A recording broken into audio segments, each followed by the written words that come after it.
Tino, Bakit? saan ka galing kanina? Galing ako sa trabaho. Trabaho? Sa trabaho. Bad trip nga eh. Bakit? Bad trip ako kay boss. Bad trip ka kay boss mo. Buti na ng pag-uwi ko kanina. May nakasabay akong isang magandang babae din sa jeep. May nakasabay ka. Magandang babae. Magandang babae din sa jeep. Tapos nilapitan mo. Hindi ko nilakitan. Bakit? May kasamang lalaki. Yun lang. O tapos? Ano nangyari? Ayun. Anong ginawa mo? Tinitigan ko na lang. Tignan mo na lang. Ang kaso, nung bababa na ako, nagulat talaga ako dun sa ginawa ng babae. Bakit? Ano bang ginawa ng babae? Nilabas niya yung didi niya. Alin? Yung didi niya. Nilabas niya? Oo nga.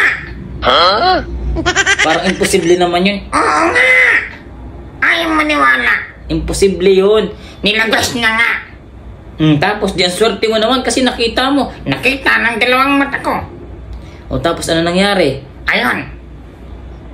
Dumedi yung lalaki. Dumete yung lalaki? Oo. Grabe. Imposible yun. Posible nga yun. Kasi 3 lang naman kami dun sa jeep. 3 lang kayo dun sa jeep. O tapos ano nangyari? Ayun. Ay teka, ilang taon na ba yung babae? Yung babae? Mga 25 years old. 25 years old. Eh yung lalaki? Yung lalaki? 3 months old. 3 months old? Ay di ba? Bata pa. Ikaw kasi, ang pangit ang isip mo eh. Green-minded ka.